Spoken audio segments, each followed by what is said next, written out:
como a gente sempre faz, lendo hoje a pergunta 79. Eu farei a pergunta, os irmãos respondam com a sua voz. Se tiver uma pequena diferença, talvez seja a tradução, tá mesmo? A pergunta é: os crentes verdadeiros não poderão cair do estado de graça em razão das suas imperfeições e das muitas tentações e pecados que os surpreendem? Os crentes verdadeiros, em razão do amor imutável de Deus e do seu decreto e impacto de lhes dar a perseverança da união inseparável entre eles e Cristo, para a contínua intercessão de Cristo por eles e do Espírito e semente de Deus permanecendo neles, nunca poderão total e finalmente cair no estado de graça, mas são conservados pelo poder de Deus, mediante a fé para a salvação. Oremos, irmãos. Deus amado, Deus querido, muito obrigado, Senhor Deus, Senhor Pai, por mais um domingo, Senhor, que Tu nos concede. Muito obrigado, Pai, porque sabemos que a nossa salvação não está nos nossos esforços, nos nossos méritos, Deus, mas é tão segura, Deus, porque é sustentada por Ti, Deus, e porque o Senhor nos preserva, Deus, para caminharmos, Deus, de maneira diligente, Pai, para que caminhemos, Deus, nas boas obras que o Senhor preparou de antemão para nós, Senhor. Os queridos, meus amados, que hoje, Senhor, seja um dia, Deus, de refrigério para nossas almas, Deus. Seja um dia, Deus, que nós saímos daqui, Deus, tendo certeza da nossa salvação, Deus, ou questionando, Deus, se nós realmente estamos agindo como salvos que somos, Senhor. Para que o Seu nome seja glorificado, Deus, para que nas leituras feitas, nas orações realizadas e no sermão aplicado, Deus, nós possamos, Deus, ver a glória do Teu Filho, Senhor. E possamos, Deus, nos arrepender, e possamos, Deus, ser edificados, possamos, Deus, viver, Deus, única e exclusivamente para o Senhor, para o Evangelho de Jesus Cristo. Esteja conosco, Deus, nos sustente do começo ao fim. Pedimos em nome de Cristo Jesus. Amém e amém. Meus irmãos, vamos então começar o nosso culto solene. Vamos abrir em Isaías 9, do verso 2 ao verso 7. Isaías, capítulo 9. Vamos ler do verso 2 ao verso 7.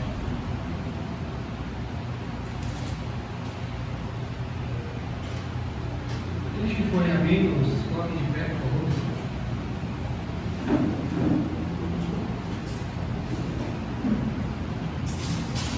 Diz assim a palavra de Deus: o povo que andava em treva e viu grande luz, e aos que viviam na região da sombra da morte, resplandeceu-lhes a luz.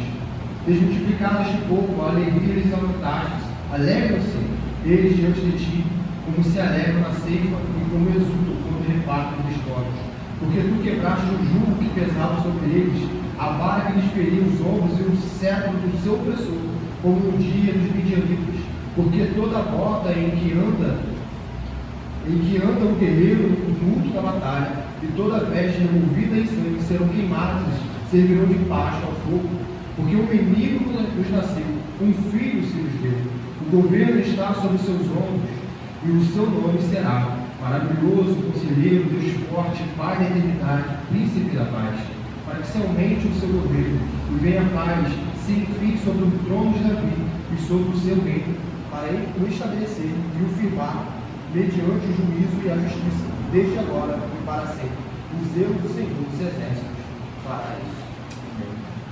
E neste momento, meus irmãos, que nós vamos começar adorando o Senhor, e depois passaremos para o louvor, a adoração, as orações, não possamos esquecer que é por causa disso, porque o Filho se nos deu, o menino nos nasceu.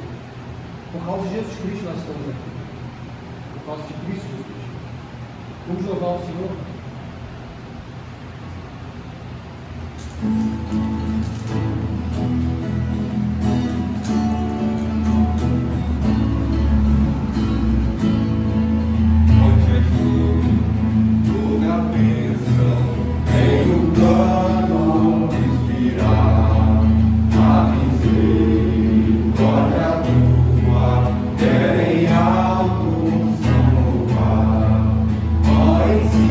Ao novo campo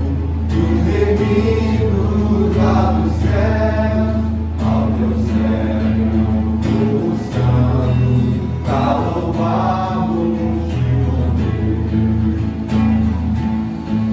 Ao Senhor eu agradeço por Jesus me socorreu e por sua graça um dia vai levar-me para o céu. Meu pedido procurou-me longe do meu Deus sem cruz, meus pecados me lavou-me com seu sangue, com Jesus. Devedora a tua graça, cada dia embora sou, meu cuidado sempre faça com que eu ame a ti, Senhor. O meu ser é vacilante, toma prende-o com amor, para que a todo instante glorifique a ti, Senhor.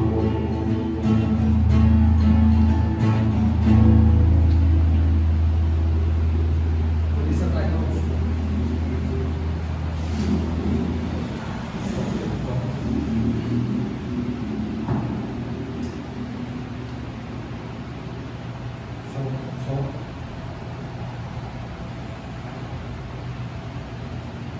Som.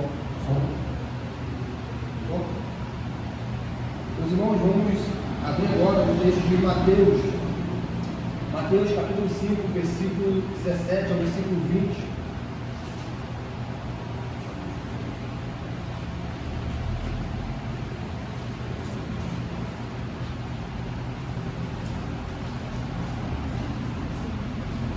Mateus 5, 17 ao 20.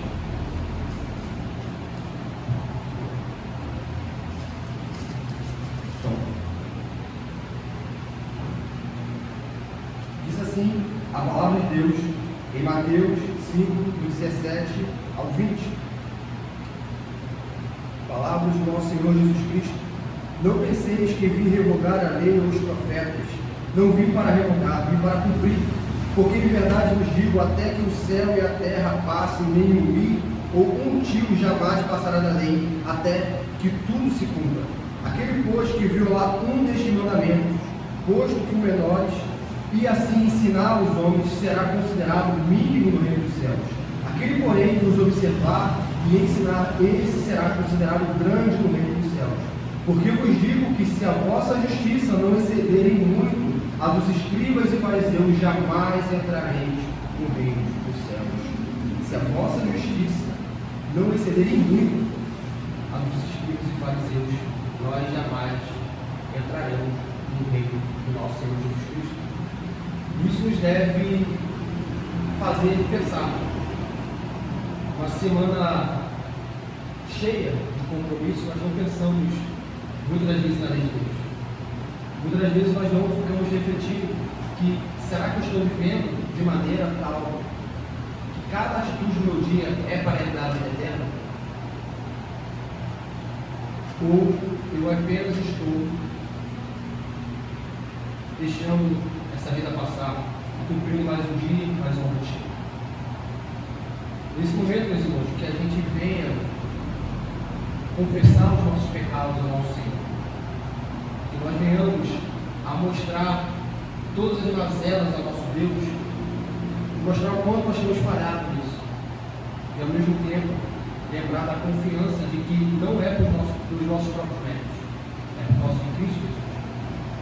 Ele, somente Ele nos fará herdar a vida eterna, e nós, por causa disso, devemos buscar a justiça.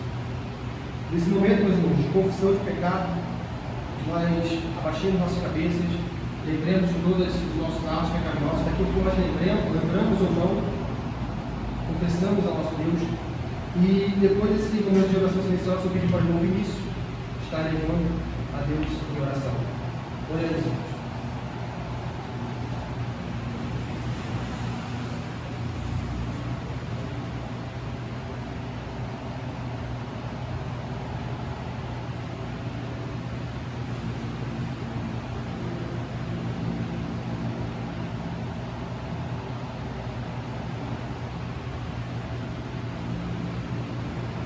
Deus misericordioso, Senhor, Deus clemente, nós, pecadores, estamos, Senhor, perante Ti, ó Deus, por causa do Teu Santo Espírito, por causa da obra do Seu Filho Jesus Cristo.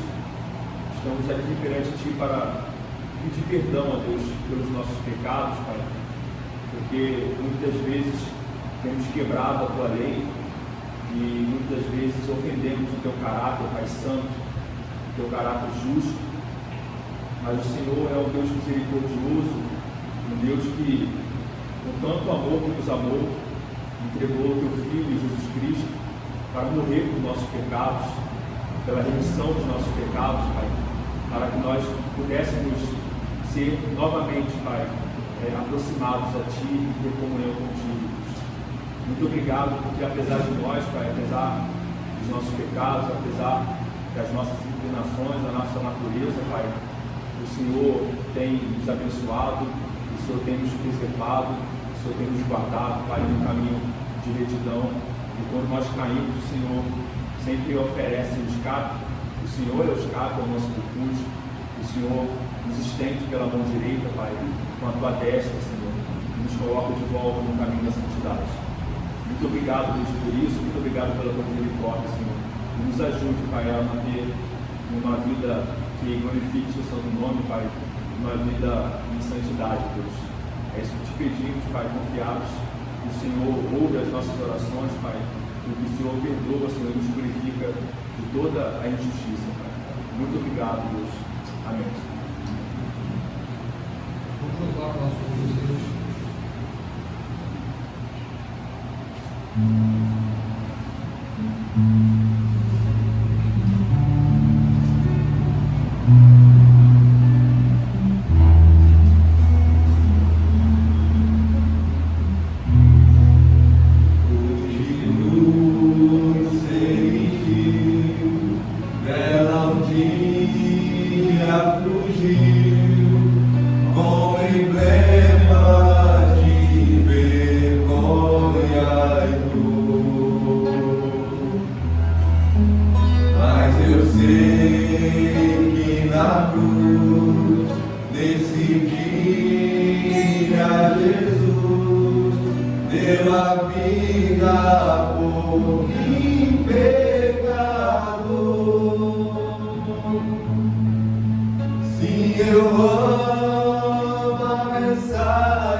Desprezar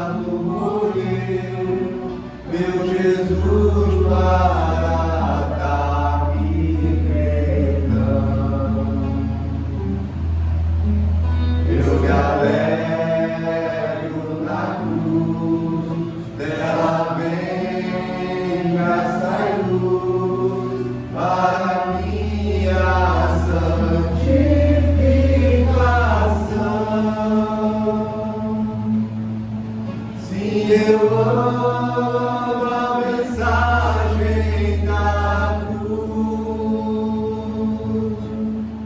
seu triunfo, meu gozo será,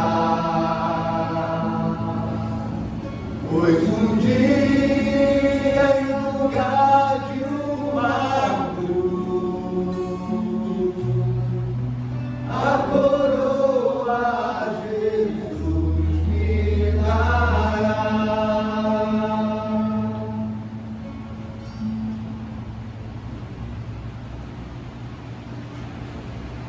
Irmãos, vamos abrir agora a palavra de Deus em Mateus 5 ainda, no verso 24.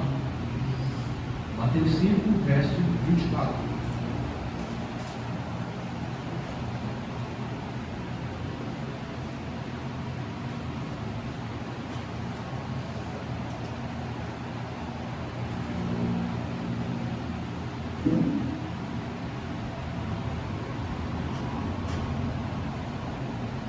Mateus 5, do verso 23 ao 26.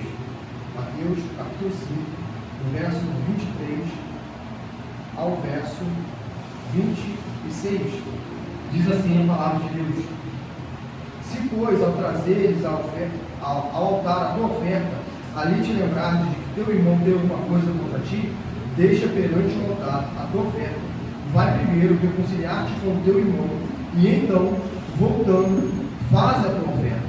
Entre em acordo sem demora com o teu adversário, enquanto estás com ele a caminho, para que o adversário não te entregue ao juiz, o juiz ao oficial de justiça, e seja recolhido à prisão. Em verdade te digo que não sairás daí, enquanto não pagares o último centavo.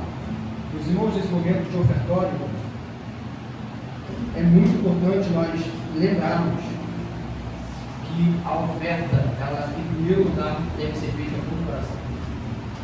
Deus não está interessado no seu dinheiro. Deus não está interessado na sua quantidade de dinheiro que você tem para ofertar. A gente viu na palavra de Deus, nos evangelhos aqui, uma mulher pobre, ela deu tudo que tinha e eram poucas moedas. E ela saiu justificada ao coração. Não interessa a quantidade de dinheiro que nós temos. Nós não podemos barganhar com Deus. Nesse momento de ofertório, lembremos se nós temos inimizades com alguém, e busquemos reconciliação e ofertemos ao Senhor aquilo que é devido. Enquanto isso, o nosso irmão Davi estará nos auxiliando na oração.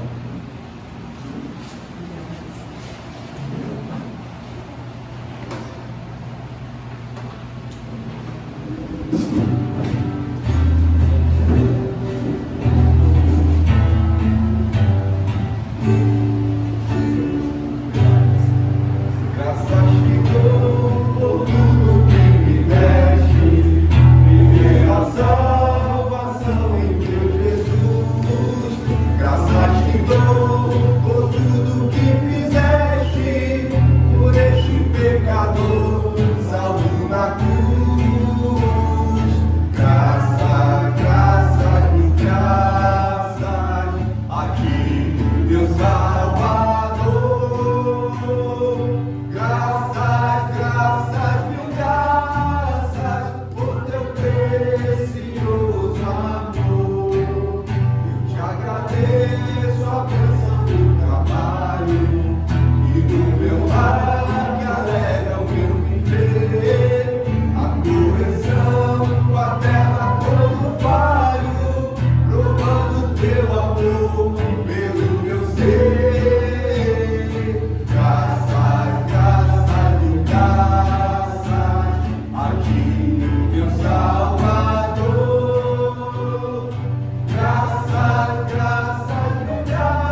Pai, nós te louvamos nessa noite, te glorificamos, Pai, porque tudo que nós temos é do Senhor e vem do Senhor e é para o Senhor, Pai. Que o Senhor possa receber, Pai, os recursos que o Senhor tem nos abençoado do nosso trabalho, Senhor Deus. Nós te agradecemos, Pai, e te glorificamos pelas condições que o Senhor tem nos dado, Senhor Deus. Muito obrigada porque não tem nos faltado nada, muito mais daquilo que pedimos ou pensamos ou até precisamos. O Senhor tem nos abençoado, meu Pai. Graças te dou, Senhor Jesus, por cada irmão aqui que teve condições, Senhor Jesus, de poder devolver a Ti aquilo que já é Teu, Senhor. E eu rogo também pelos meus irmãos que possam estar porventura desempregados ou sem os recursos para ofertar a Ti, Senhor.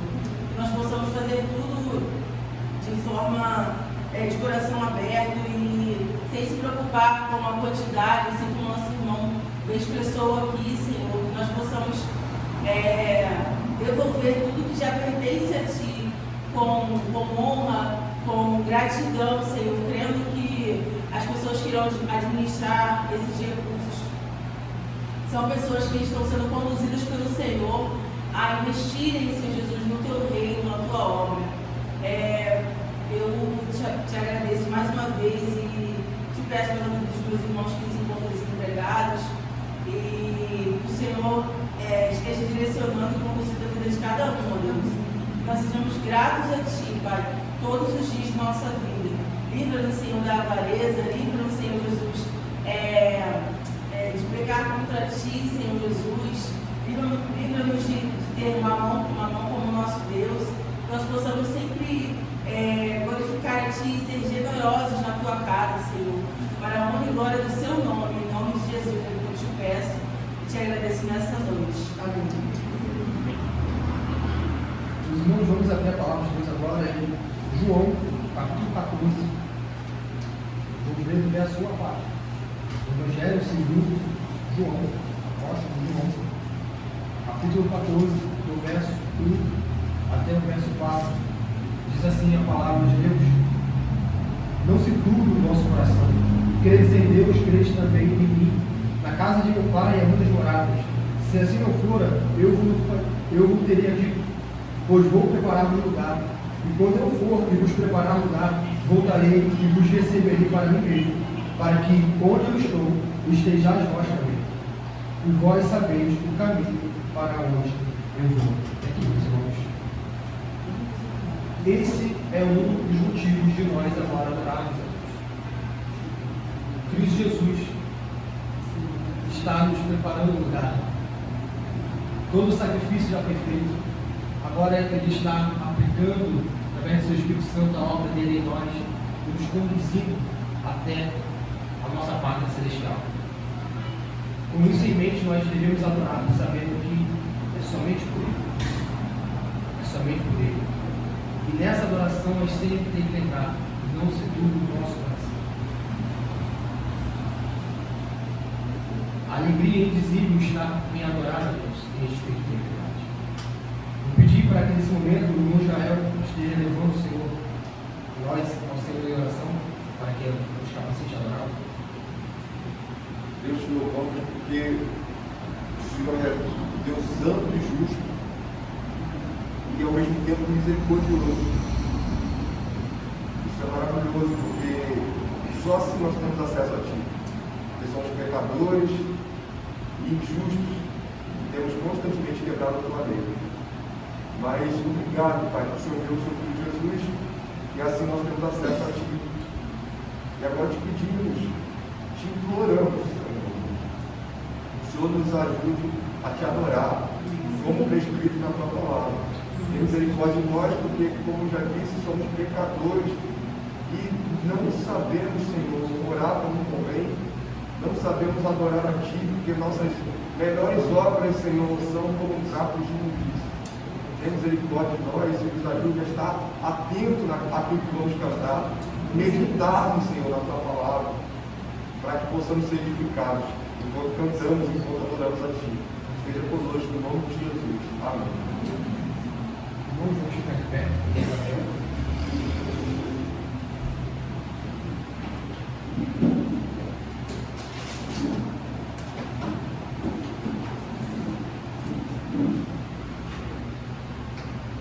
Boa noite, meus irmãos. Vamos dar continuidade aqui na nossa adoração ao nosso Deus, né? Levando a Ele esses hinos espirituais, possamos estar meditando Ele e adorando a Ele com todo o nosso coração, né? Toda a nossa alegria, possamos estar exaltando o nome dEle.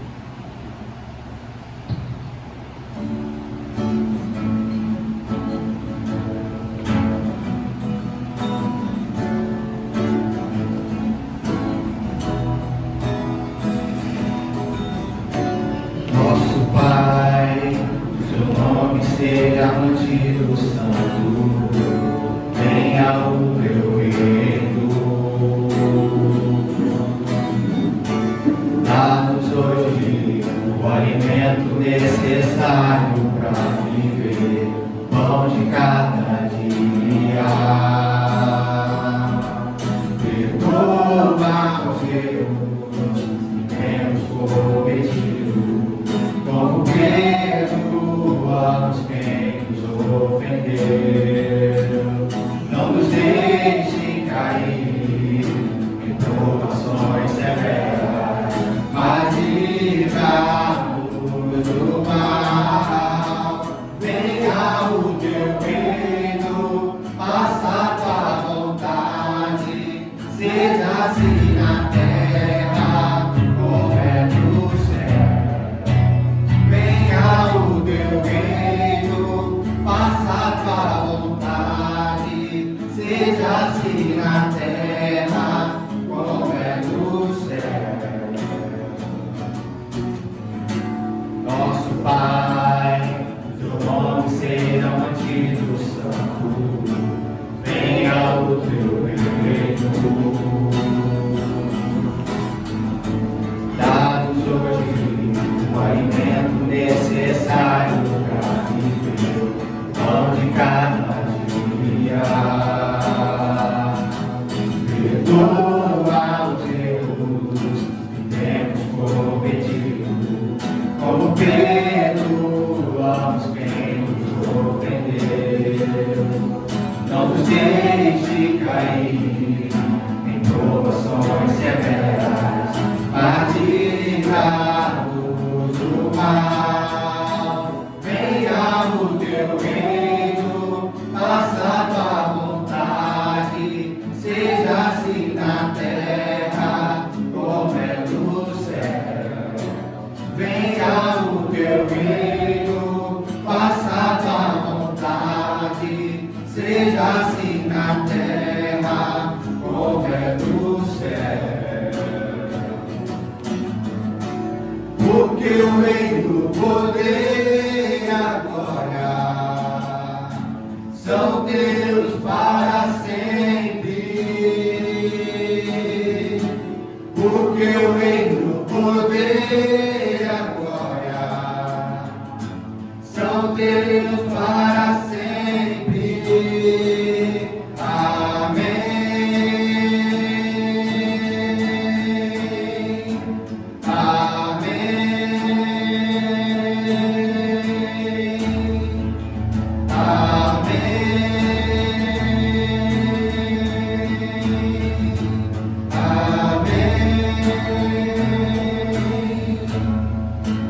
Venha o teu reino, faça a tua vontade, seja assim na terra como é no céu.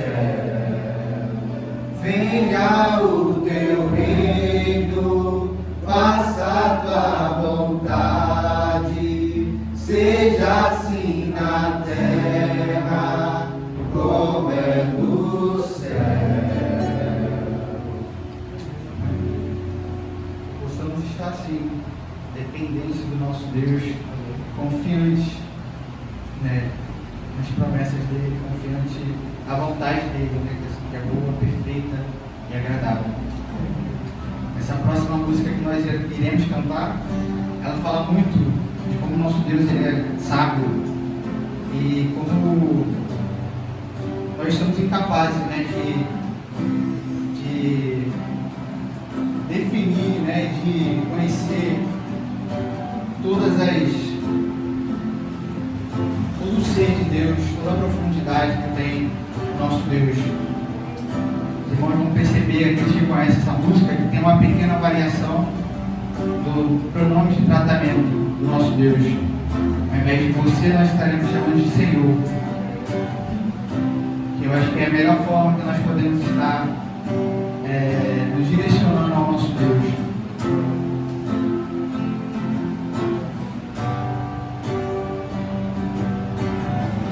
Com profundidade das riquezas, da sabedoria e do conhecimento de Deus, como insondáveis são os teus juízos, como impenetráveis os teus caminhos. Quem, pois, conheceu a mente do Senhor? Quem foi seu conselheiro?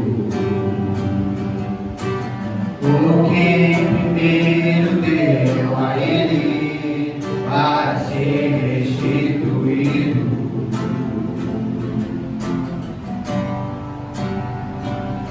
Porque dele, por meio dele, para ele são todas as coisas.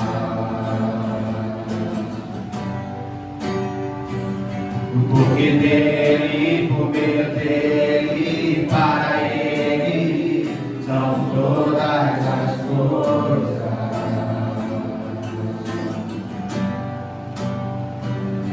Nunca foi sobre nós, nem sobre o que podemos fazer. É tudo para o Senhor, tudo para o Senhor Jesus.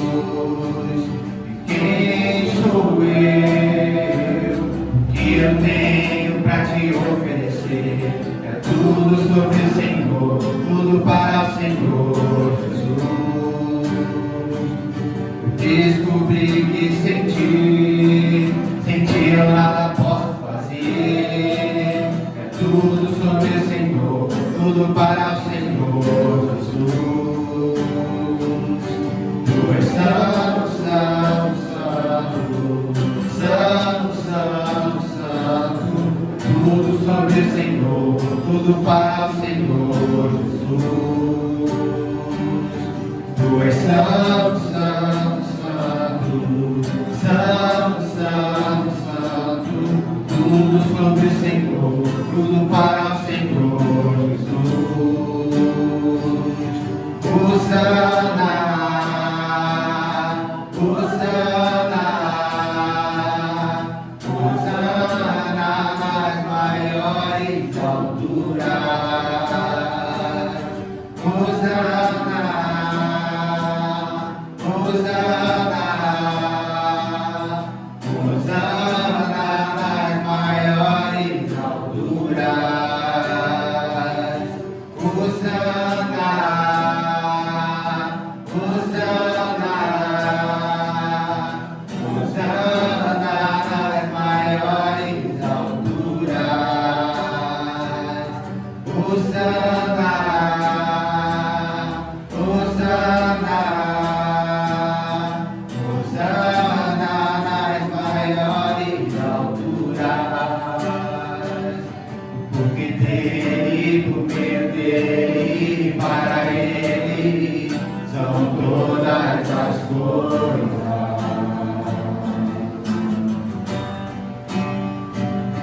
Porque dele, por meio dele, para ele são todas as coisas.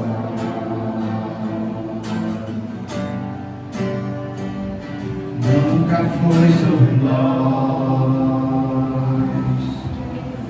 Amém. Os irmãos podem se assentar. Passando a palavra.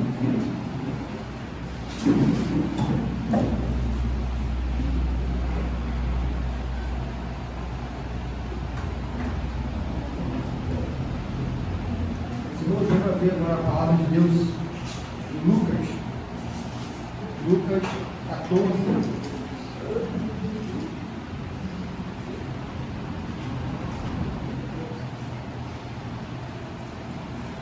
Lucas 14, nós vamos ler do verso 25 até o verso 33. Lucas, capítulo 14, vamos ler do verso 25 até o verso 33.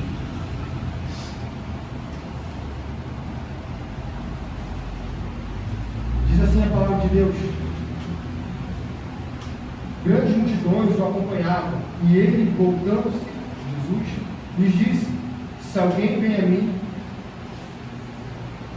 e não aborrece a seu pai, mãe, mulher, filhos, irmãos e irmãs, e ainda a sua própria vida, não pode ser meu discípulo. E qualquer que não tomar a sua cruz e vier após mim, não pode ser meu discípulo.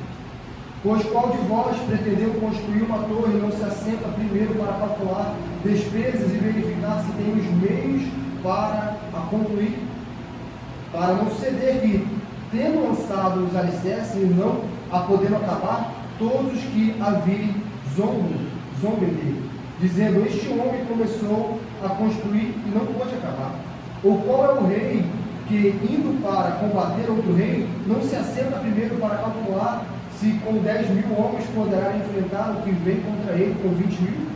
Caso contrário, estando o outro ainda longe, envia-lhe uma embaixada, pedindo condições de paz. Assim, pois, todo aquele que dentre vós não renuncia a tudo quanto tem, não pode ser um discípulo. Jesus chama os seus ouvintes a prestarem atenção na sua vida e renunciar. Jesus nunca foi um homem que estava interessado em multidões. Multidões estavam seguindo ele e falavam: vocês realmente estão querendo me seguir? É esse o objetivo de vocês? E mostra a renúncia necessária que o Evangelho implica. O Evangelho implica em mudança de vida. O Evangelho implica em que você era um, agora você é outro. E um meio pelo qual Deus aplica essas graças do Evangelho é através da pregação da palavra, algo que nós teremos agora com o nosso recurso. Que nós possamos meditar no que for falado e possamos fazer o que Jesus insta aos seus ouvintes: ouvir, meditar, pensar bem e renunciar a si mesmo e construir. Porque senão nós estaremos aqui na igreja durante 5, 10, 15, 20 anos perdendo tempo. Porque se quem está na igreja não desejando a renúncia, está perdendo tempo. Que agora eu vou pedir para que o irmão Gabriel esteja nos elevando em oração, pedindo para que o Senhor, nosso Deus, faça o nosso coração solo fértil para a palavra pregada, e que Vinícius, nosso irmão Vinícius, seja um instrumento na mão do Espírito Santo, e que ele fale somente do Espírito de Deus. Oremos. Pai amado, nós agradecemos, Senhor, mais uma vez por estarmos aqui, Senhor, reunidos no teu nome, Senhor, a louvar, Senhor, a agradecer. Senhor, nós somos gratos, Senhor, pela salvação que temos em Cristo Jesus. Pedimos, Pai, nesse momento, que o Senhor nos dê atenção, Pai, esteja expressando toda a distração, Pai, esteja tirando, Senhor, toda a distração do nosso coração, Senhor, da nossa mente. Senhor, abençoe o nosso coração, Pai, que ele possa ser uma terra fértil, Senhor, para o teu Evangelho, e assim que a semente, Senhor, for plantada, Pai, ela possa ser uma semente que germine, Senhor, de outros frutos. Que o Senhor abra nossos olhos, Pai, nos dê entendimento, nos dê, Senhor, ouvido atento, Senhor, a tua palavra. Abençoe o servo Vinícius, Pai, que ele possa estar sendo um instrumento, Senhor, para as mãos, Senhor, para a edificação da igreja. O Senhor continue capacitando, vai sustentando, e que ele possa, Senhor, falar tudo que o Senhor deseja, que nós precisamos escutar. Que o Senhor possa nos exortar, Pai, nos trazer esperança, que o Senhor possa nos fortalecer, Senhor, nessa noite. É isso que te pedimos, Pai, te agradecemos, em nome de Jesus. Amém.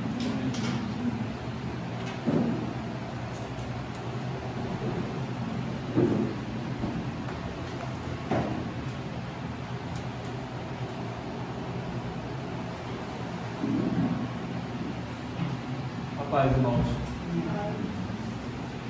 Vamos abrir a palavra do Senhor no livro de Atos, capítulo 21.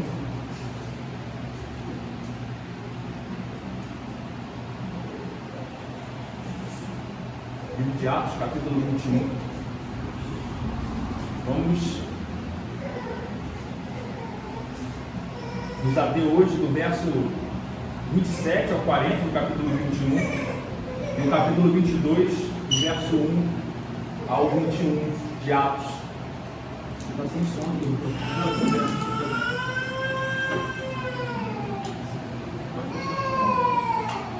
Vamos fazer uma recapitulação então, irmãos, nos textos que nós fomos expostos anteriormente, principalmente ainda no capítulo 21 e capítulo 20 de Atos. Nós vimos no capítulo 21, nos versos anteriores, que o profeta Ágabo, onde Paulo se encontrou com o profeta Ágabo, ele profetizou informando que Paulo seria aprisionado pelos judeus e seria entregue aos gentios. E nós vimos no capítulo 20, antes dessa profecia, que o próprio apóstolo Paulo, ele afirmou ter recebido uma mensagem do Espírito Santo sobre o que esperava ele em Jerusalém. No verso 22 a 26 do capítulo 20, o apóstolo Paulo diz que agora, constrangido em meu espírito, vou para Jerusalém, não sabendo o que ali me acontecerá, senão que o Espírito Santo, de cidade em cidade, me assegura que me esperam cadeias e tribulações. Porém, em nada considero a vida preciosa para mim mesmo, contanto que complete a minha carreira e o ministério que recebi do Senhor Jesus, para testemunhar o Evangelho da graça de Deus. Agora eu sei que todos vós, em cujo meio passei pregando o reino, não vereis mais o meu rosto, portanto eu vos protesto. No dia de hoje estou limpo do sangue de todos. No capítulo 21 nós vimos então que o apóstolo Paulo, assim que ele chega em Jerusalém, ele é recebido por um líder da igreja chamado Tiago. Nós vimos que Tiago é irmão de Jesus Cristo, um dos líderes da igreja, e que Tiago, junto com os presbíteros de Jerusalém, testemunha a respeito dos judeus que tinham crido na fé em Jesus Cristo. Eles relatam que milhares, dezenas de milhares de judeus tinham crido no Senhor Jesus Cristo. Quando nós falamos de dezenas de milhares, nós estamos falando de, no mínimo, 20 mil pessoas. Acima de 20 mil pessoas, acima de 20 mil judeus creram no Evangelho do Senhor Jesus Cristo. Então, o Evangelho estava sendo recebido pelos judeus lá em Jerusalém. Contudo, Tiago e esses presbíteros, eles alertam sobre um boato que estava acontecendo em Jerusalém. Eles alertam que os judeus não crentes estavam afirmando que o apóstolo Paulo, ele estava pregando contra os judeus, eles estavam pregando contra o povo, pregando contra o templo e pregando contra Moisés. Então eles orientam o apóstolo Paulo como maneira de repelir essas falsas acusações, esse boato, que ele deveria se purificar juntamente com 4 homens que tinham tomado o voto de Nazireu. Lembrando o voto de Nazireu do Antigo Testamento, onde homens se devotavam ao Senhor e no fim desse período de devoção eles raspavam a cabeça. Eles ficavam um tempo sem cortar, depois raspavam a cabeça. Então o apóstolo Paulo, ele se sujeita a esse costume, porque ele, como judeu, e para afastar essas falsas acusações, ele vai junto com esses 4 para se purificar, e ele custeia o valor necessário para a raspagem da cabeça desses 4 homens. Então nós vimos que o apóstolo Paulo, nesses versos anteriores do capítulo 21, ele fez isso. Ele tomou voto junto com eles, certo? Então nós vamos ver hoje que, logo no primeiro verso, no verso 27, que passados os 7 dias da purificação, nós vamos começar por aí, ou seja, o apóstolo cumpriu aquele costume da lei do Antigo Testamento para evitar qualquer tipo de boato. Nós veremos hoje então que a profecia de Ágabo se cumpre, porque Paulo é preso, e aquilo que Tiago e os presbíteros tanto temiam, que era a prisão de Paulo e a perseguição pelos judeus, acontece mesmo assim. Vamos então iniciar capítulo 21, vamos ler a partir do verso 27.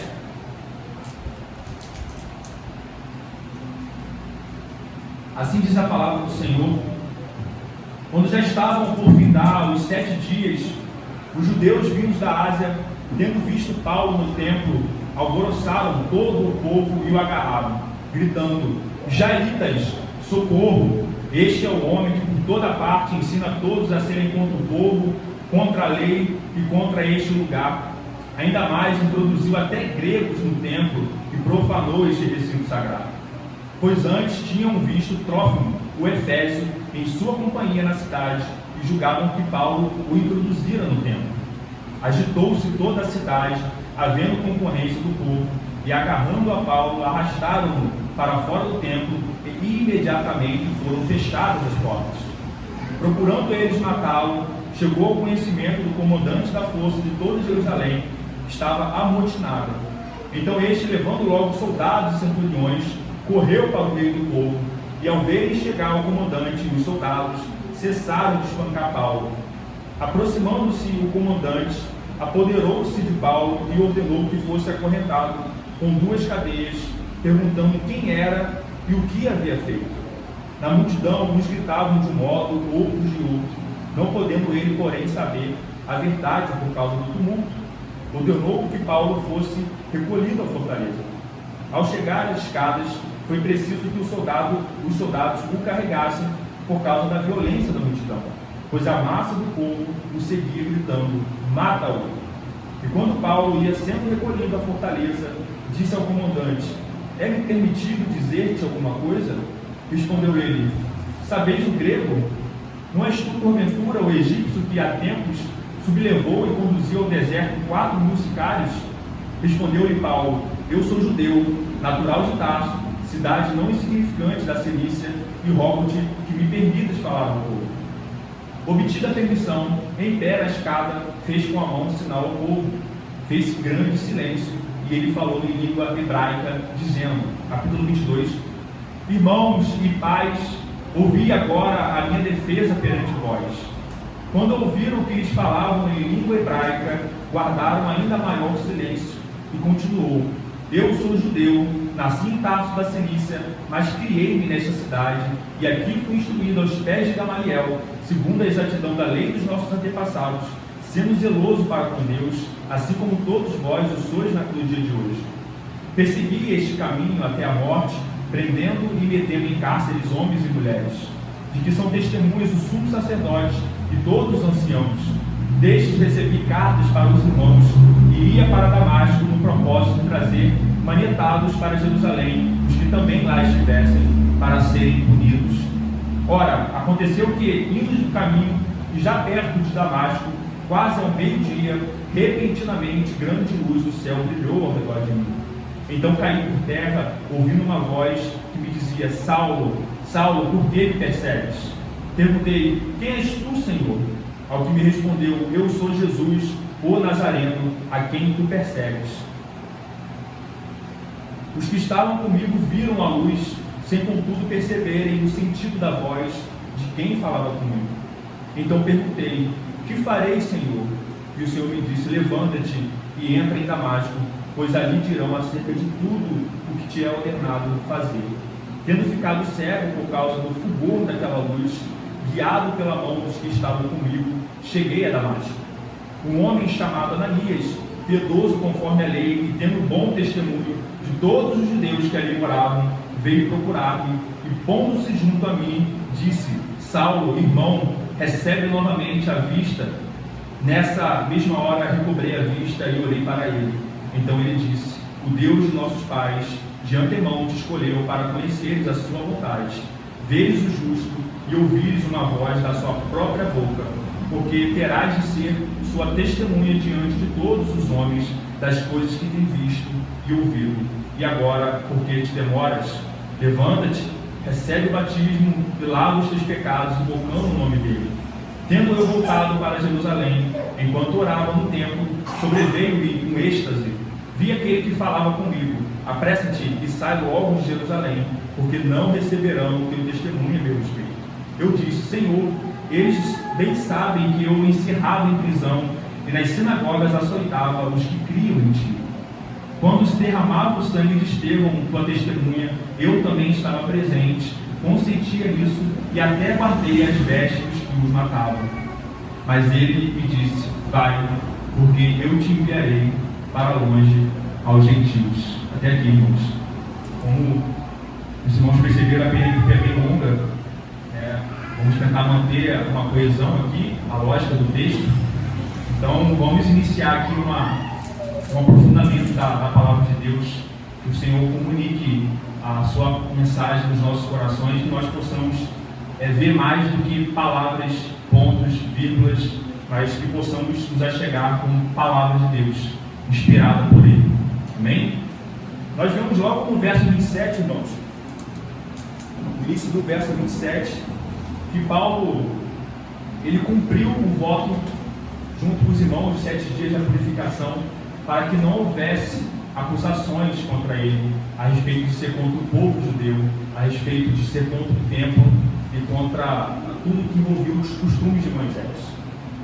Nós temos que em Jerusalém, os judeus cristãos nesse momento aqui, em Atos 21, eles sofriam, eles gozavam de certa paz, de relativa paz. Os judeus que tinham se convertido a Cristo. Aquela grande perseguição que se iniciou com a morte de Estevão tinha ficado de certa forma no passado. Nós temos aqui um lapso de 20 anos, cerca de 20 anos entre a morte de Estevão e esse momento agora que o apóstolo Paulo retorna, a Jerusalém. Então Paulo ficou décadas fora de Jerusalém, ele retornou. Então aquele ambiente de perseguição que nós vimos nos textos lá no início de Atos, que se iniciou com a dispersão dos cristãos saindo de Jerusalém, agora é um outro ambiente que está lá, um ambiente mais favorável. Nós vimos aqui que os presbíteros falaram que dezenas de milhares de judeus tinham crido no Senhor Jesus Cristo e que eles eram zelosos da lei.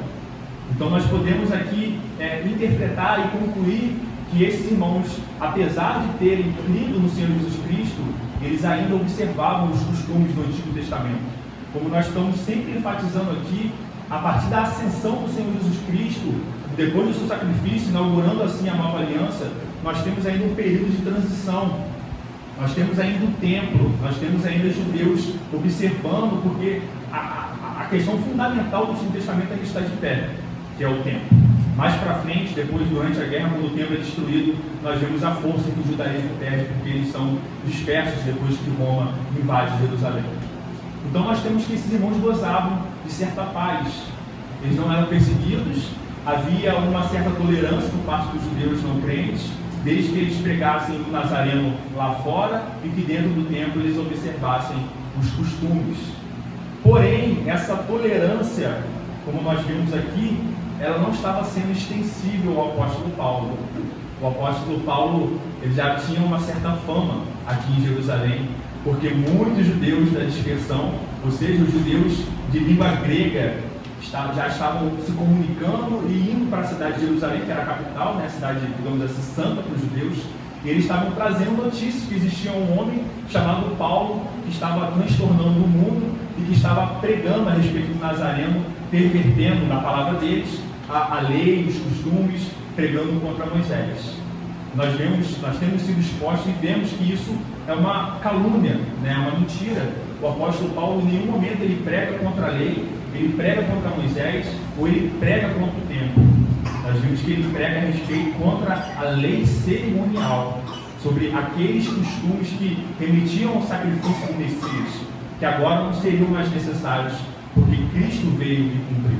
Mas Paulo jamais fala contra a lei moral, Paulo não fala contra os 10 mandamentos, o apóstolo Paulo não fala contra o templo, ele mesmo estava dentro do templo, ele mesmo estava lá, ele não foi contra a circuncisão de judeus.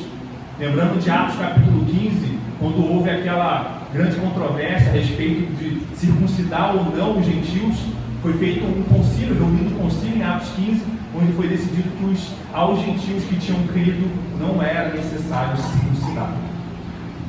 Mas Paulo em nenhum momento foi contra a circuncisão, porque nós temos o registro de Timóteo, filho de um pai grego e de uma mãe judia, que Paulo circuncidou já adulto, para que não fosse um obstáculo à pregação do Evangelho aos judeus.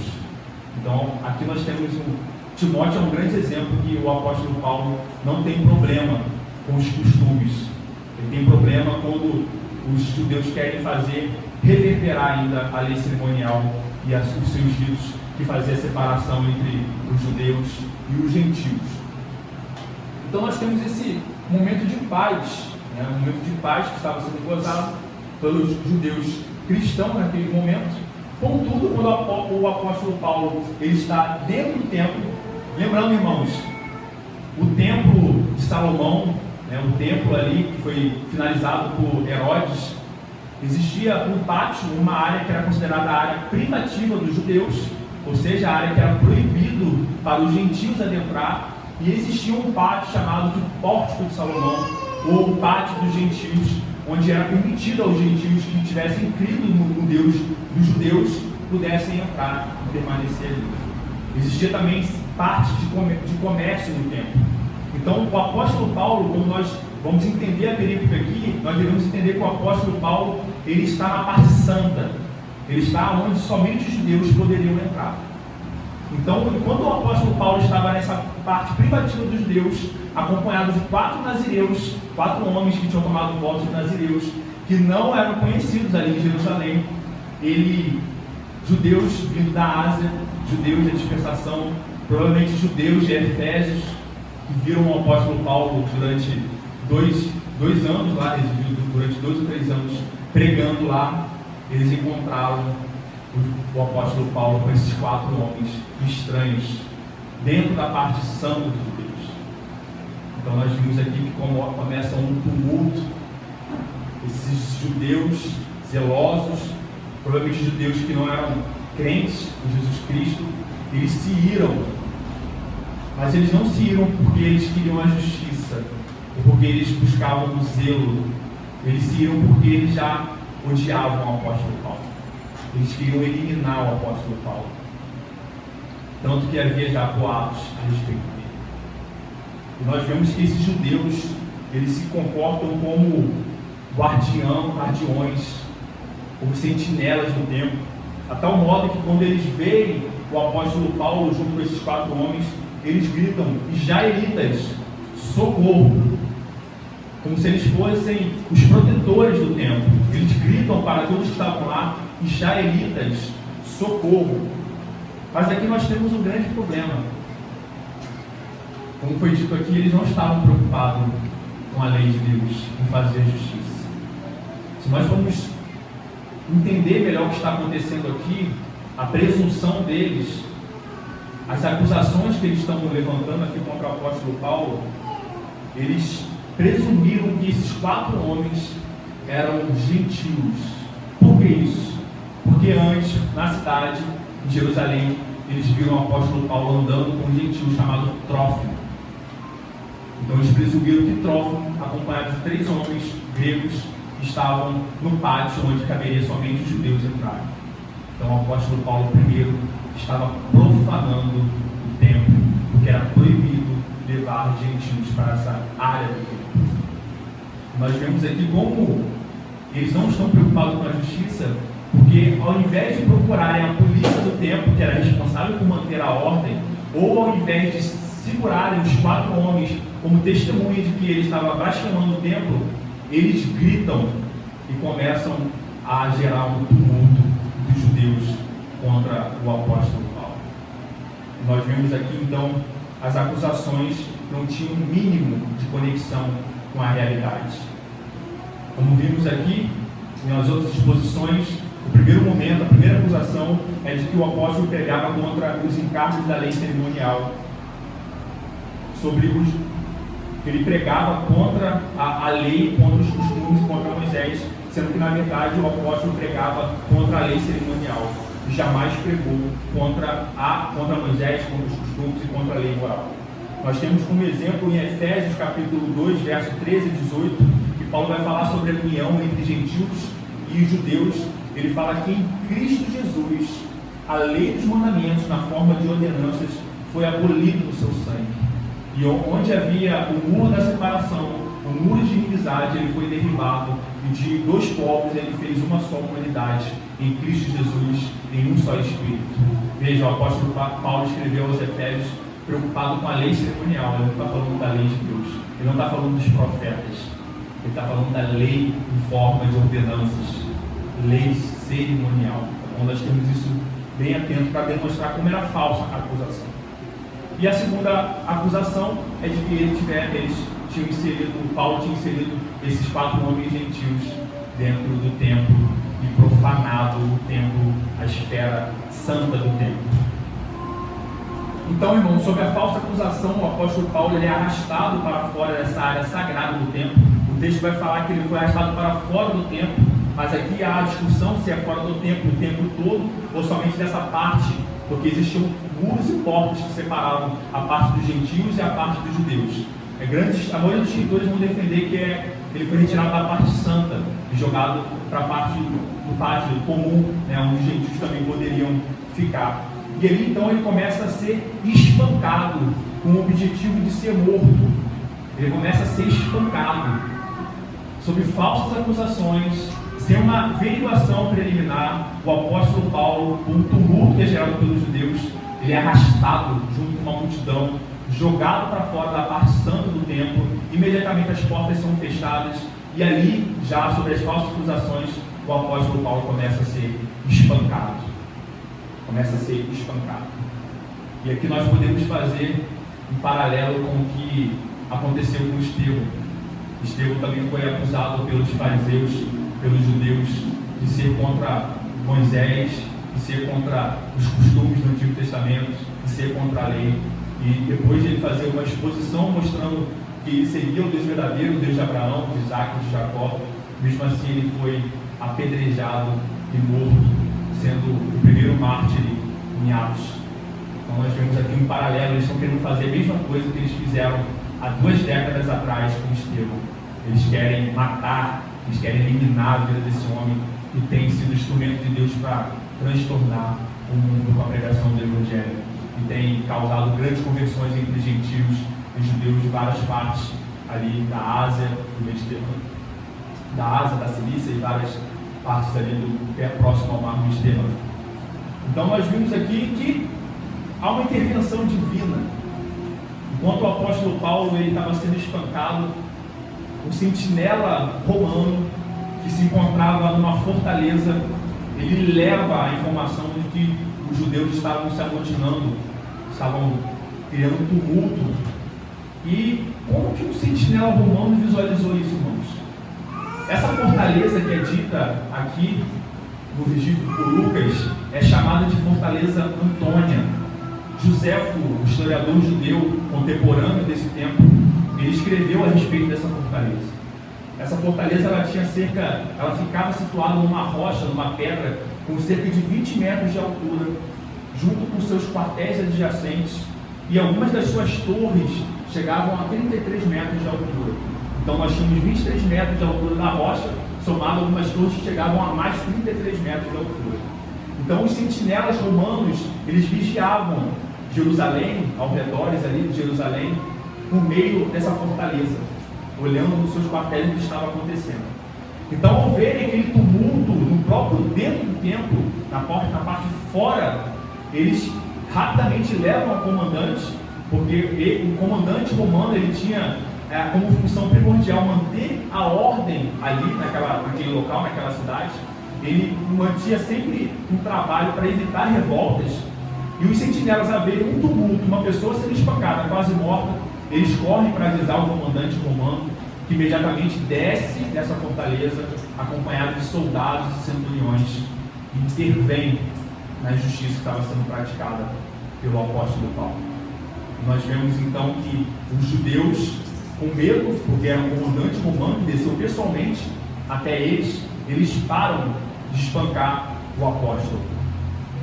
Nesse mesmo momento nós vemos que o comandante ele arrebata o apóstolo Paulo, segura o apóstolo Paulo consigo e determina que os soldados o acorrente com 2 cadeias.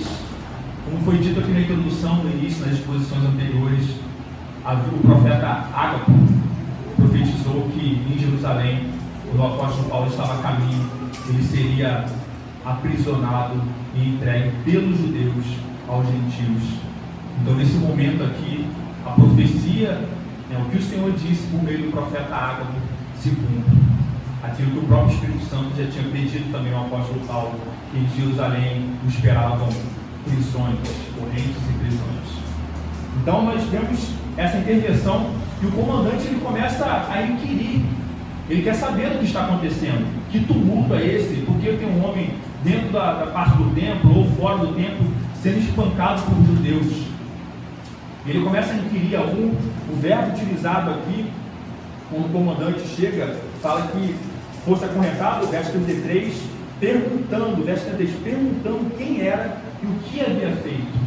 Veja que o verbo aqui, perguntando, ele se encontra no gerúndio, né? E tem esse significado de uma ação que não termina, de uma ação em andamento. Nós vemos então que ele está perguntando, ele está fazendo um inquérito preliminar, ele quer saber a resposta do que está acontecendo ali. Mas ele não consegue resposta satisfatória. Porque o tumulto era tanto que ele ouviu uma coisa vindo de parte do povo, uma outra coisa dita por outra parte do povo.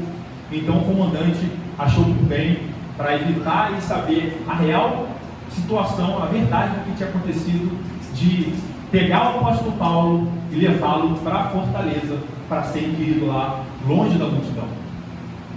E aqui nós vemos que os judeus eles estavam com tanto ódio do apóstolo Paulo, com tanta ira do apóstolo Paulo, que ao verem o destinatário da sua ira, o destinatário do seu ódio, ser retirado e salvo pelos romanos, eles seguem, a multidão segue os romanos e o apóstolo Paulo até a fortaleza, gritando, mate-o, gritando, mate-o. Novamente nós podemos traçar um outro paralelo, que agora é o paralelo com o Senhor Jesus Cristo. Nós vimos com Estevão e agora com o Senhor Jesus Cristo. Nós vimos que o Senhor Jesus Cristo, quando foi preso, quando estava sob o poder de Pilatos, Pilatos tentou persuadir o povo, né, insistiu para que o povo concordasse com a soltura de Jesus Cristo. Mas o próprio povo, o povo dele, o povo judeu, clamou: crucifica-o, crucifica-o. Isso há cerca de 3 décadas atrás.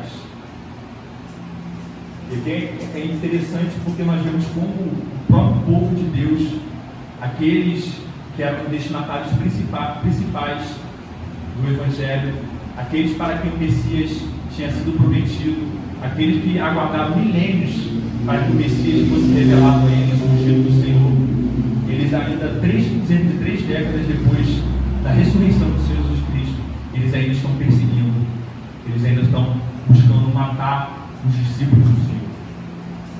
Isso Jesus Cristo falou sobre o seu ministério. Nós vimos que Jesus Cristo ele veio primeiro para os judeus. A fé em Cristo Jesus foi pregada primeiro para os judeus, como nós vimos em Atos capítulo 1. Mas os judeus, eles crucificaram o Messias e eles perseguiram os discípulos do Senhor em Atos, como nós vimos.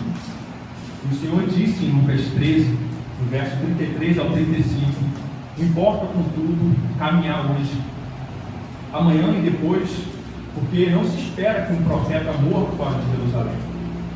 Jerusalém, Jerusalém, que matas os profetas e apedreja os que te foram enviados. Quantas vezes eu quis reunir teus filhos como a galinha junta os do seu próprio ninho debaixo das asas, e vós não o quiseste. Eis que a vossa casa vos ficará deserta. Em verdade vos digo que não mais vivereis, até que venhais dizer: bendito o que vem em nome do Senhor.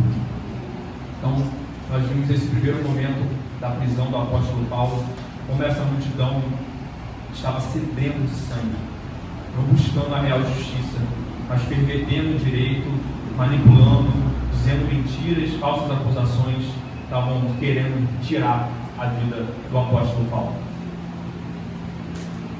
Nós vimos então que o apóstolo Paulo ele é levado para a fortaleza, e aquele rebuliço está acontecendo no início das escadas, e o texto nos fala que a fúria e a ira da multidão era tão grande em não deixar o apóstolo Paulo ser retirado deles, que é necessário que os romanos tomem o apóstolo Paulo pelos braços. E eles conseguem escapar da multidão, e ainda na escada o apóstolo Paulo ele tem um diálogo com o comandante romano. Nós vemos que no verso 37, quando Paulo estava sendo recolhido à fortaleza, disse o comandante a ele disse ao comandante: é-me permitido dizer-te alguma coisa? respondeu o comandante: sabes o grego? Não és tu porventura o egípcio que há tempos sublevou e conduziu ao deserto 4.000 sicários? 4.000 sicários. Aqui nós podemos retirar mais aprofundadamente, da maneira mais profunda, por que dessa pergunta desse homem, desse comandante romano? Por que dessa pergunta do comandante romano? No primeiro momento, o apóstolo Paulo ele responde um excelente grego ao comandante. Isso gera uma inquirição. Tu sabes o grego? Como ele era um judeu, estava entre os judeus, como o apóstolo Paulo dominava tão bem essa língua, esse idioma grego? Isso faz o comandante conectar a um evento passado, mas não tão longe, a respeito de um egípcio. Esse egípcio que ele está falando aqui, que levou cerca de 4.000 sicários ao deserto, é um egípcio que foi registrado também por José, o historiador judeu. José registrou que o homem do Egito, se denominando profeta, ele conseguiu persuadir muitos homens. Ele tinha como missão ir ao Monte das Oliveiras. E ele conseguiu levar cerca de 30.000 pessoas marchando junto aos Montes das Oliveiras, querendo derribar as muralhas de Jerusalém, querendo acabar com a tropa romana que estava nessa fortaleza Antônia, que é a fortaleza que nós estamos vendo aqui hoje. Mas o governador Félix, ele tomou ciência do que já estava acontecendo. Ele manda cavalarias com cerca de 200 homens para enfrentar esses centenas de soldados romanos, para enfrentar esse homem que estava se denominando profeta.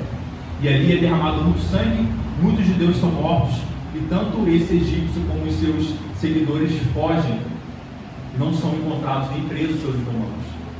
Então, como o apóstolo Paulo está inserido numa revolta, sendo espancado por judeus, ele fala bem o grego, automaticamente o comandante ele conectou a esse evento. E ele pergunta se o apóstolo Paulo é esse egípcio que comandou esses sicários, leia-se, assassinos, que fugiu para o deserto. Então, essa é a explicação de uma pergunta tão aleatória aqui no texto, Ele pergunta se fala bem o grego, do nada lança sobre um egípcio que conduziu cerca de 4.000 sicários para o deserto. Então, ele está questionando sobre isso. E o apóstolo Paulo refuta, não respondendo diretamente sim ou não, mas ele diz que ele é natural de Tarso, cidade não insignificante da Cilícia, sendo naturalmente judeu, sendo criado em Jerusalém. Uma resposta negativa para a inquirição do comandante. Nós temos aqui que Paulo é de Tarso. Tarso, meus irmãos, cidade importante da Cilícia, era como Atenas para a Grécia, no seu quesito de erudição, uma cidade inclinada para o estudo, onde homens eruditos de várias cidades ali do Mediterrâneo compareciam para estudar, para se aperfeiçoar e para conversar sobre questões intelectuais. Paulo nasceu lá, mas ainda criança foi para Jerusalém. Então agora nós vamos para a segunda etapa, que é o apóstolo Paulo agora falando diretamente com os judeus, apresentando a sua defesa. E ele começa de maneira bem interessante, porque mesmo ele sendo espancado, ele acabou de ser espancado minutos atrás, ele está diante de uma multidão furiosa que quer acabar com a vida dele, ele se dirige a eles chamando de irmãos e pais. E aqui é importante que a partir do momento que ele chama esses judeus de irmãos e pais, e uma ênfase que Lucas dá é que ele fala isso em hebraico, não no grego, em outras versões vai falar em aramaico, que era a língua do povo judeu ali, que é a língua inclusive que Jesus falava. Ele então tem uma grande conexão com seus ouvintes, que de imediato ficam em silêncio para ouvir esse homem pronunciar sua defesa em aramaico perante eles. A língua conecta. A partir do momento que ele se dirige chamando de irmãos e pais, ele demonstrou respeitar o povo judeu. Ele se colocou como judeu porque ele está falando de pais, ou seja, os antepassados dele também. E ele começa então a expor sua defesa em aramaico. E daqui para frente, na sua defesa, nós temos que ter em mente, porque isso vai ser importante para os próximos capítulos, que os soldados romanos não entendem mais nada do que está sendo dito aqui. Tá? Então o destinatário são os judeus. Somente os judeus que dominam a língua aramaica estão entendendo o que o apóstolo Paulo está defendendo. Os romanos não entendem nada, estão só aguardando o apóstolo se comunicar com o seu povo. E aqui é muito importante porque nós vamos fazer uma recapitulação do apóstolo Paulo. Ele vai, por meio do seu discurso, por meio da sua defesa, reviver aquilo que ele praticou contra os filhos de Deus e contra o próprio Senhor Jesus Cristo, perseguindo a igreja, matando e consentindo com a morte de Estevão, que ele vai dizer aqui no texto. Então nós vemos no verso 2 que eles ficaram calados para ouvir o apóstolo Paulo, e ele inicia então sua defesa, mostrando que ele não era contra os judeus, que ele não era contra Moisés e que ele não era contra o templo. E isso ele começa a respeito disso, falando da sua criação, da sua naturalidade. Ele vai falar que eu, judeu, ele já se identifica como judeu. Se ele fosse contra o povo judeu, ele não se identificaria como judeu. Eu, judeu, nasci em Tarso, da Cilícia, mas criei-me nesta cidade, e aqui fui instruído aos pés de Gamaliel. Aqui fui instruído aos pés de Gamaliel. Gamaliel era um homem mestre da lei, um fariseu, muito respeitado entre os judeus.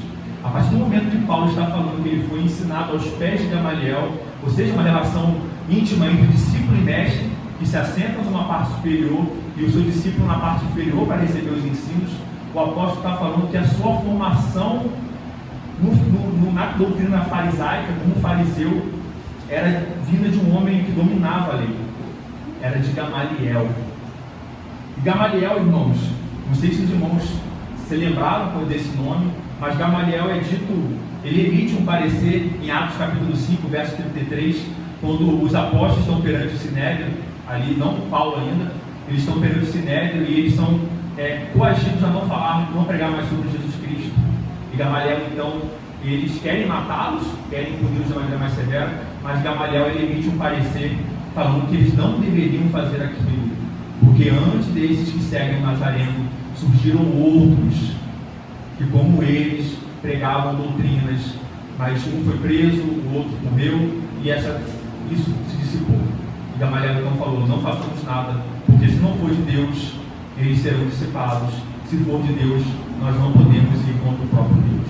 Esse é Gamaliel. Paulo está falando que foi ensinado aos pés desse mestre, aos pés desse rabino, e isso fortalece a sua comunicação. Então ele permanece construído aos pés de Gamaliel, segundo a exatidão da lei dos nossos antepassados, sendo zeloso para com Deus, assim como todos vós sois no dia de hoje. Ele está reconhecendo que, apesar de ser um zelo sem entendimento, ele também praticou o que eles praticavam, sob o argumento de ser zeloso na lei. E ele continua: perseguir este caminho até a morte. Perseguir este caminho, aqui na letra maiúscula, caminho, é o caminho dos cristãos, é a fé em Cristo Jesus, é a doutrina, é tudo que envolve esse percurso da cruz do Senhor Jesus Cristo. Paulo está dizendo que ele perseguiu, ele buscava matar. Ele demonstra como ele fez isso, ele prendendo e metendo em cárceres homens e mulheres, de que são testemunhas do sumo sacerdote. Aqui estamos falando de 2 décadas atrás. Caifás, o sumo sacerdote, não é Ananias, que é o sumo sacerdote do templo, o que está sendo relatado aqui. Ele está se referindo a Caifás, 2 décadas atrás, de que são testemunhas o sumo sacerdote e todos os anciãos. Desse recebi carta para os irmãos, para ir a Damasco, no propósito de trazer manejados, ou seja, presos, arrastados para Jerusalém, os que também lá estivessem para ser punidos. Mas Paulo foi surpreendido nesse caminho, saindo com o propósito de perseguir e trazer presos homens e mulheres de Damasco para Jerusalém, para serem punidos. Ele não esperava que o próprio Cristo iria se revelar a ele a caminho de Damasco. Então o apóstolo Paulo fala que por cerca de meio-dia, ou seja, o sol raiava e brilhava bem forte, uma luz mais forte que o sol que brilhava ao meio-dia, brilhou de maneira tão intensa que o apóstolo Paulo ele cai cego. E então o apóstolo Paulo ele ouve o próprio Senhor Jesus Cristo dizer: Saulo, Saulo, chamando ele pelo nome hebraico: Saulo, Saulo, por que tu me persegues? E Paulo diz: quem és tu, Senhor? E ele diz: eu sou Jesus Cristo Nazareno, a quem tu me persegues. Quando Paulo perseguia os crentes, ele perseguia o próprio Senhor Jesus Cristo. Quando os cristãos são perseguidos, Jesus Cristo está sendo perseguido. E ali, diante daquela luz que Paulo fica cego, ele tem um encontro direto. Não foi pregado a ele o Evangelho, mas Jesus se revelou diretamente a ele, como uma importância para a credencial apostólica de ter visto o Senhor Jesus Cristo diretamente. Ele então reconhece o Senhor Jesus Cristo ali, naquele mesmo momento. E ele continua no verso 9: os que estavam comigo, ou seja, tem testemunhas, eles viram a luz, sem contudo perceber o sentido. Eles ouviram, eles viram a luz, mas o Senhor Jesus Cristo se revelou somente ao apóstolo Paulo. Somente o apóstolo Paulo compreendeu as palavras de Cristo. Os outros homens que estavam com ele não conseguiram entender. Então perguntei: que farei, Senhor? E o Senhor me disse: levanta-te, entra em Damasco, pois ali te dirão acerca de tudo o que te é ordenado fazer. Tendo ficado cego por causa do fulgor daquela luz, guiado pela mão dos que estavam comigo, cheguei a Damasco. E aqui um homem chamado Ananias. Aqui nesse relato de Atos capítulo 22, Paulo não vai falar um detalhe que está em Atos capítulo 9. Em Atos capítulo 9, nós temos que, quando o Senhor se revelou a Ananias se surpreende porque ele deveria ajudar um homem que era perseguidor dos filhos de Deus. E o Senhor Jesus Cristo fala que ele deveria fazer isso porque o apóstolo Paulo seria um grande instrumento na mão deles para pregar aos gentios e aos judeus, que ele então entenderia que lhe importa, o quão lhe importa sofrer pelo nome do Senhor Jesus Cristo. Aqui não há esse registro, mas Ananias ouviu isso, e o apóstolo Paulo então recebe a oração de Ananias, as escamas caem, ele passa a enxergar, ele começa a ser instruído. E o apóstolo Paulo vai falar que em Jerusalém, no templo, ele teve um êxtase, e o Senhor Jesus novamente fala com ele, falando que ele deveria sair de Jerusalém, porque ele seria o instrumento utilizado para a pregação aos gentios. E o apóstolo Paulo até questiona: Senhor, eu persegui os homens, amando os anciãos, amando os sumos sacerdotes, como eles não me ouvirão? Se eu sou testemunha aqui vívida, real, daquele que matava em nome desse zelo sem entendimento e que agora está pregando o Senhor Jesus Cristo. Então, irmãos, na exposição de hoje, nós vimos o que o apóstolo Paulo, mais uma vez, tem sofrido por causa do nome do Senhor Jesus Cristo. Nós vimos ele sendo preso novamente sobre falsa calúnia, sendo espancado novamente, lembrando que o apóstolo Paulo já foi apedrejado, que o apóstolo Paulo já foi açoitado e que agora novamente ele está sendo espancado. Um homem cheio de marcas, porque o Senhor Jesus Cristo disse que ele entenderia a importância de sofrer pelo nome do Senhor Jesus Cristo, como aqueles que ele perseguia sofreram e estavam sofrendo. Vamos então a algumas aplicações para nós retirarmos dessa película que nós nos detemos, nós nos aprofundamos, que inicia aí em Atos capítulo 21, a partir do verso 27, e vai do Atos capítulo 22 até o verso 21. Vamos então, o primeiro tópico que nós podemos tratar aqui, e uma aplicação para nós hoje, é sobre o perigo das falsas narrativas, sobre os perigos das falsas narrativas, das falsas acusações, da mentira como um todo. Nós vimos aqui que o apóstolo Paulo ele foi uma vítima direta dessas falsas acusações que foram feitas e que tiveram um eco muito grande entre os judeus que não agiram com sensatez, que não agiram com sabedoria, buscando discernir o que estava acontecendo ali, buscando fundamentos e razões para então tomar uma decisão. E isso não é diferente em nossos tempos. Existem muitas falsas narrativas com muitas sutilezas que têm chegado aos ouvidos do povo de Deus. E nós, como cristãos, como povo de Deus, que é o Deus de todo conhecimento, a fonte de toda sabedoria, infelizmente nós não temos agido com sabedoria. Nós somos sempre instruídos a primeiro ouvir, pacientemente ouvir, para depois falarmos. Ler-se também para depois julgarmos. Mas nesse momento de internet, onde as informações são veiculadas de maneira tão rápida, em grande quantidade, nós temos esquecido da sabedoria que o Senhor nos ordena a ter. E se nós não a temos, nós somos instruídos a pedir, porque se nós pedirmos a Ele, Ele nos dará, Ele nos concederá a sabedoria. E quantas vezes nós temos visto os irmãos sendo levados por sutilezas de narrativas, por sutilezas de mentiras, que não de maneira aberta combatem a fé em Senhor Jesus Cristo, mas aos poucos elas mudam pilares, valores que mantêm a sociedade ocidental de pé, valores judaicos cristãos.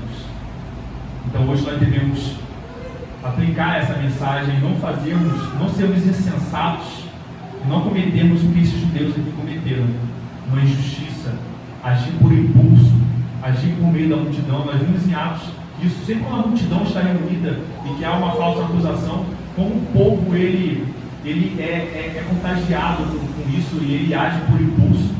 Paulo sofreu isso lá entre os gentios também, sendo preso, sendo açoitado, e novamente aqui dentro do próprio templo, quando ele cumpria o rito da purificação. A nossa fé, irmãos, então, ela tem que ser uma fé pautada na sabedoria, levando todo o conhecimento cativo ao Senhor Jesus Cristo, como Paulo alerta em Coríntios. Ele é o nosso Senhor. Todo o conhecimento, irmãos, de todas as esferas, de tudo devemos levar a palavra de Deus, para que, por meio desse escrutínio, nós possamos entender realmente qual é a boa vontade do Senhor para nós. Em Filipenses capítulo 4, verso 8, o apóstolo Paulo diz: finalmente, irmãos, tudo que é verdadeiro, tudo que é respeitável, tudo que é justo, tudo que é puro, tudo que é amável, tudo que é de boa fama, se alguma virtude há e se algum louvor existe, seja isso que ocupe o vosso pensamento. Amém, irmãos? Sejamos sábios, não venhamos a passar vergonha como filhos de Deus, sendo tão insensatos e às vezes perdendo para os filhos das trevas, que questionam e são críticos nas informações que recebem. Outra aplicação que nós podemos extrair do texto é o poder do Evangelho, isso novamente relembrando o capítulo 9, que Paulo conta a sua vida aqui, como ocorreu a conversão.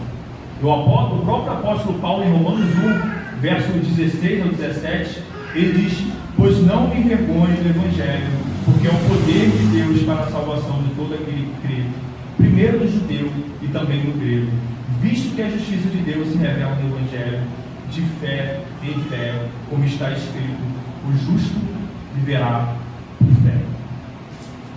Nós vimos então novamente sobre a vida do apóstolo Paulo, um perseguidor que se torna um perseguido.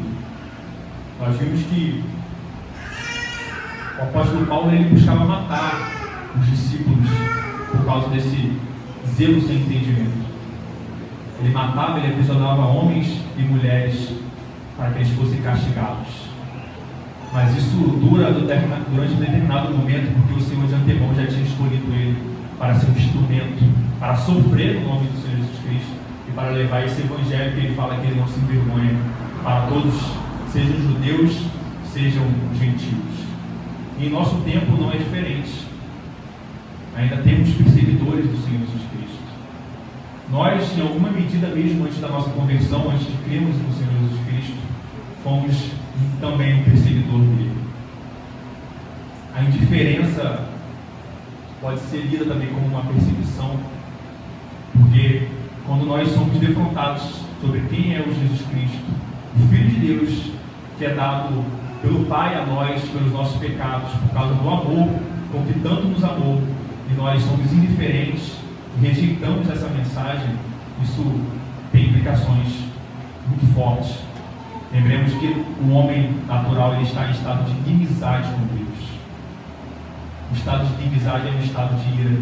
E nós vimos isso quando pregamos no evangelismo na semana passada. Alguns irmãos tiveram essa experiência ao falar da lei de Deus, ou seja, da lei do triuno Deus. Não há diferença entre a lei do Pai e do Filho, a lei da Trindade. Nós vimos como as pessoas se comportavam, às vezes, se irando com a mensagem. Elas se iram. Elas perseguem o Senhor Jesus Cristo. Mas isso dura durante um certo momento. Porque assim como essa luz do Senhor Jesus Cristo brilhou em nossas vidas, ela também brilha na vida daqueles eleitos que recebem a mensagem. E o fulgor dessa luz, como aconteceu na vida de Paulo, ele dissipa todas as trevas. Ele tira as escamas dos nossos olhos e nos mostra quem nós somos e quem Deus é. Quem nós somos e quem Deus é. Nós então vemos que esse Deus é um Deus que nos liberta, é um Deus que nos ama, é um Deus que envia o seu próprio Filho para morrer por nós. E às vezes nós não temos implicação disso, do Pai enviar o seu próprio Filho para morrer por injustos, por malfeitores como nós. Imagine, irmãos, um pai levando o seu filho para a cruz. Quem é pai aqui, quem é mãe, tem uma experiência maior disso. Levar o seu filho para morrer por bandidos, por criminosos. É isso que Deus fez por nós. Ele levou o seu filho para morrer pelos injustos. Então nós somos adotados. Nós podemos chamar Ele de Pai. Nós podemos gozar dos privilégios de ser adotado, de ter o Senhor Jesus Cristo como o primogênito, como o nosso irmão mais velho. A outra aplicação, que é o tema do sermão de hoje, é como importa sofrer pelo nome do Senhor Jesus Cristo. Em Atos capítulo 9, do verso 13 ao 16, quando eu falei a respeito de Ananias, o Senhor disse, ele disse ao Senhor, Senhor, de muitos tenho ouvido a respeito desse homem, quantos males tem feito aos teus santos de Jerusalém, e para que trouxe a autorização dos principais sacerdotes para prender a todos os que invocam o teu nome. Mas o Senhor lhe disse, vai, porque este é para mim o instrumento escolhido para levar o meu nome perante os gentios e reis, bem como perante os filhos de Israel, pois eu lhe mostrarei quanto lhe importa sofrer pelo meu nome. Em Atos capítulo 5, verso 40 a 42, perante o Sinédrio, chamando os apóstolos, o Sinédrio mandou que eles fossem